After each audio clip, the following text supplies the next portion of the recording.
Everything vibrates. Everything.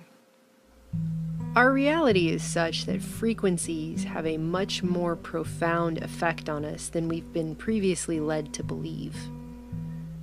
This basic fundamental fact can no longer be ignored. As technologically advanced as we're constantly told we are these days, there are some technologies that are just now being presented to the public as new when they're not new at all, but have simply been widely suppressed for decades. Things like the new digital neuro headbands that pulse specific electromagnetic frequencies into a person's head to change people's moods, for example. People are buying these now. This is a thing. But it was proven that that type of technology worked decades ago. It has also come out in recent years that frequencies can cure diseases, including cancer. Professor Anthony Holland even gave a TED Talk called Shattering Cancer with Resonant Frequencies a couple years back, where he discussed that specific oscillating pulse electrical fields can destroy everything from cancer cells to MRSA. Over the course of 15 months, we try hundreds and hundreds of frequencies, if not thousands, until we find the magic combination. The answer is you have to have two input frequencies, one low, one high, and the higher frequency must be 11 times the lower. It's what we musicians would call the 11th harmonic. And when we add the 11th harmonic, we begin to shatter microorganisms like a crystal glass. Not that you probably heard about it on the nightly news or anything. As someone pointed out in the comments on his video, phrases like "they hadn't seen anything like it and it seems to be a new phenomenon" made viewers who know about the organized suppression of such technologies since at least the 1930s want to slam their own heads into a wall. If you haven't heard of Dr. Royal Raymond Rife, this is someone who's been referred to by those who personally knew him as a genius. He was a scientist and inventor, and starting in the 20s, he began building a large and very complex microscope capable of magnifying objects 31,000 times, compared with the maybe 1,700 times that were available on standard microscopes in the 30s and 40s. By 1940, he had invented a 2-foot microscope weighing 200 pounds that included 5,682 parts, which enabled him to see viruses and bacteria in a way that no other scientist had at that time. Because these organisms were so tiny, he designed a method of staining them with light. And through this work, he came to understand that living things, including pathogens and viruses and bacteria, have their own frequency or oscillation pattern. And just like a specific musical note can shatter a wine glass if sung at the resonant frequency of the glass, he found specific frequencies could be used when matched up with specific pathogens in order to destroy them. And as he continued to isolate viruses and bacteria and locate their frequencies, he also claimed he discovered the virus responsible for cancer. Using resonance, or what he termed the mortal oscillatory rate of the virus, he was able to kill it in laboratory experiments over and over and over. He completed hundreds of experiments on tumors in rats purposefully infected with the isolated cancer virus before ever attempting to use these frequencies on people. In 1934, he famously tested out his device on 16 terminally ill cancer patients. Out of 16, 14 of them, all but 2, were certified medically cured in just 3 months. Of his treatment, Rife would later write, "With the frequency instrument treatment, no tissue is destroyed, no pain is felt, no noise is audible, and no sensation is noticed. A tube lights up and 3 minutes later the treatment's completed. The virus or bacteria is destroyed, and the body then recovers itself naturally from the toxic effect of the virus or bacteria. Several diseases may be treated simultaneously." His findings were at first widely published. In June of 1940, the LA Times reported, "For organisms too small to be stained, an ingenious illuminating system is used. The system utilizes Rife's theory that organisms respond to certain wavelengths, a theory he carries to finality by bombarding disease germs with radio waves which are tuned to those of the minute man-killers. And the virus he says occurs in cancer has, Rife insists, disintegrated under such radio waves." Rife was hailed in the scientific and medical communities for his discoveries, at first. By 1937, he'd established a company called Beamray with several colleagues, and 14 of his machines were manufactured. Multiple doctors used these machines, tested them out, and saw that they worked. It wasn't just Rife's word. So what happened? Why aren't these machines in every hospital and cancer treatment center in the world today? Why don't we have them? Simply put, the only cancer Rife couldn't seem to kill was greed. Powerful opposition with vested interests in allopathic, that is, the pharmaceutical and surgery-based medicine system, and the still infant cancer treatment called chemotherapy, and medical professionals linked to the Rockefeller Foundation with its deeply entrenched eugenics-based population control agenda, would make absolutely sure that Rife's machines would never be available to the public at large.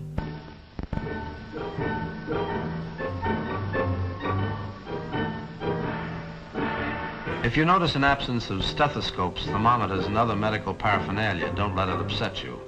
This doctor doesn't go in for them. He's got something better. She doesn't even have to undress. The machine will find out what's wrong. The modern counterpart of the ancient medicine man. He's traded in his boar's tooth and magic wand for an electrical appliance. But his stock in trade is still ignorance and superstition. The 20th century witch doctor talks in terms of atomic rays and supersonic vibrations. He's what's generally referred to as a quack doctor. But somehow that term just doesn't cover my feelings on the subject. To me, the term murderer is much more appropriate. One such big pharma stooge was Dr. Morris Fishbane, head for a time of the American Medical Association, and described by Bob Wallace on LouRockwell.com as a shakedown artist hell-bent on destroying naturopathic medical inventors he couldn't buy out. The story goes that Fishbane sent an attorney to make a token attempt to buy out Rife, and Rife refused. And although no one knows the exact terms of the offer, it was probably similar to the one Fishbane made to Harry Hoxsey for his herbal cancer remedy, which Fishbane later had to admit in court worked on skin cancer. On a television screen, it must look very much like a jar of chocolate syrup. It's not. It's cancer salve, and it's deadly. It's killed before, it'll kill again. When it doesn't kill, it maims. It never cures. Fishbane and his associates would receive all the profits for 9 years, and Hoxsey would receive nothing. Then if they were satisfied it worked, Hoxsey would begin to get 10% profits. When Hoxsey refused, Fishbane and his political mafia went after him, and they had Hoxsey arrested 125 times in a period of just 16 months. The charges were always based on practicing without a license, and they were always thrown out in court, but Fishbane ended up harassing this Hoxsey guy for 25 years this way. The only good thing that came out of any of it is that the scandal ultimately forced Fishbane to resign. Fishbane also offered Phil Hoyland, who was an investor in Rife's Beamray company and an electrical engineer who helped build the frequency machines, legal assistance, basically in an attempt to steal the company out from under Rife and the other investors. And in 1939, a lawsuit ensued. And that was the beginning of the end of Rife and his machines.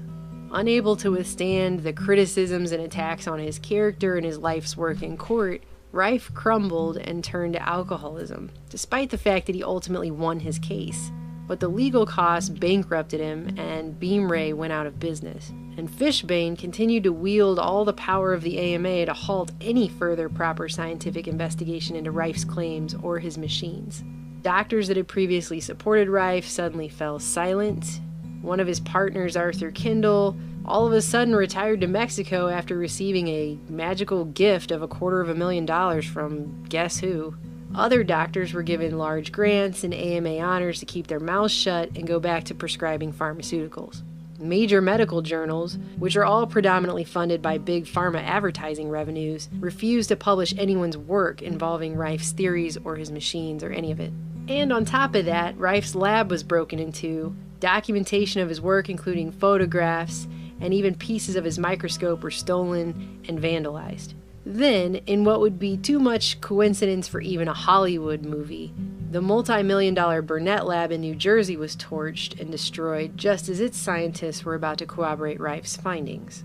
Police then illegally confiscated the rest of his research, and the story starts to have a whole lot of similarities with Wilhelm Reich, but that's another story for another time. And that was about it. Fishbane would go down in history with a prestigious write-up of his medical career based on exposing quacks, or alternatively, financial enemies of Big Pharma's chemical and surgery-based medical model.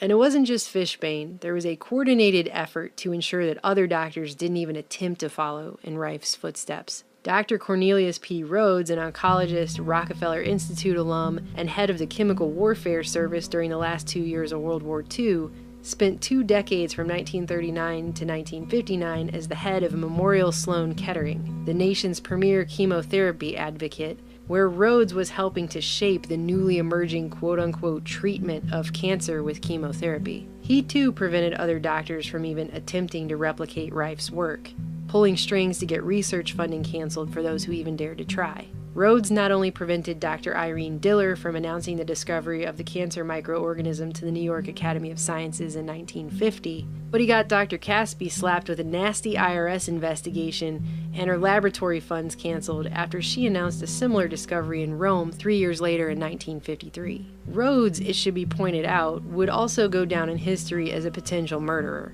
In the 1930s, when Rhodes was sent down to Puerto Rico for the Rockefeller's Anemia Commission, he had a drunken night where he returned back to his house to find his car had been vandalized and proceeded to write a disgusting racist confession of both murder and attempted murder by injecting people with cancer to a colleague. He wrote, they being Puerto Ricans, are beyond doubt the dirtiest, laziest, most degenerate and thievish race of men ever inhabiting this sphere. It makes you sick to inhabit the same island with them. They are even lower than Italians. What the island needs is not public health work, but a tidal wave or something to totally exterminate the population. It might then be livable. I have done my best to further the process of extermination by killing off 8 and transplanting cancer into several more. The latter has not resulted in any fatalities so far. The matter of consideration for the patient's welfare plays no role here. In fact, all physicians take delight in the abuse and torture of the unfortunate subjects. 13 people died under Rhodes' quote-unquote care in Puerto Rico. And the Rockefeller public relations firm got into full swing, coming out to say that Rhodes was simply writing a fantastic and playful letter for his own amusement, a satire piece, if you will. Because as we all know, when you're just in a playful mood, that's the kind of letter that you write. Token investigations, including one by the Rockefeller Institute, ensued and claimed there was no evidence that Rhodes had abused or neglected his patients. But as far as history is concerned, you can believe Rhodes' letter hasn't been featured too prominently in his otherwise illustrious biography as a chemotherapy pioneer. To me, the term murderer is much more appropriate. And today, how many people have needlessly died from cancer that could have quickly, painlessly, inexpensively, and easily been cured by Rife technology in the years since his research was purposefully suppressed? It's a horrifying thought. My mother almost died from cancer. She was diagnosed back in 2007, and they gave her a grueling chemotherapy treatment set that included one she later found out wasn't even for the type of cancer she was diagnosed with. They just threw it in, like a little added bonus. And when all was said and done, and her immune system had been utterly destroyed, but her cancer went into remission, the doctors turned around and informed her that it would probably come back in 5 to 10 years. That is not a cure. The reason the average person still believes dangerous and toxic chemotherapy cures cancer today is the same greedy force behind why most people still fuel their cars with gasoline, despite the fact that much more efficient, inexpensive, and environmentally sound alternatives have existed for decades, but have also been suppressed until recently. Greed, however, can't keep the truth hidden from humanity forever, especially those truths which are so fundamentally obvious, and becoming more obvious by the day. It's 2017. How many years have people been donating money to cancer research and running for the cure without so much as a peep from the allopathic medicine system about the cause? Albeit quietly, we now have researchers coming out of the woodwork left and right to verify the power of resonant frequencies to kill viruses and bacteria and diseases, including cancer. 2 doctors in 2014 published a paper in Global Advances in Health and Medicine titled Life Rhythm as a Symphony of Oscillatory Patterns. Electromagnetic energy and sound vibration modulates gene expression for biological signaling and healing. It's a very interesting paper. And in it, they concluded, not only chemicals and physical energies like EMFs and sound vibrations, but even our emotions, thoughts, beliefs, and the way we develop our intentions and life rhythms can deeply transform our gene expression patterning at the cellular level. This finding may disclose unexpected chances to develop self-healing processes based on further utilization of this remarkable human potential. The paradigm emerging here moves from a purely biochemical viewpoint based solely upon physical concepts of energy and momentum transfer and their implications for biochemistry to a holistic information-based paradigm. Much as a whisper might carry more gravitas than shouted words, science may now be uncovering the basic principles of a more subtle informational biology in which specific signaling behaviors can carry the power for healing. We were meant to heal. We were made to heal. We all know how well the big pharma medical model of filling ourselves up with chemicals and ripping out all our vital organs has served us. These aren't cures. It's sick care, not health care. It's only a matter of time before the medical and scientific communities are going to be forced to admit that Rife was right, or they'll risk losing the last few shreds of credibility they even have, if they have any, in a world where it's become all too obvious we've been purposefully held hostage in a technology bubble.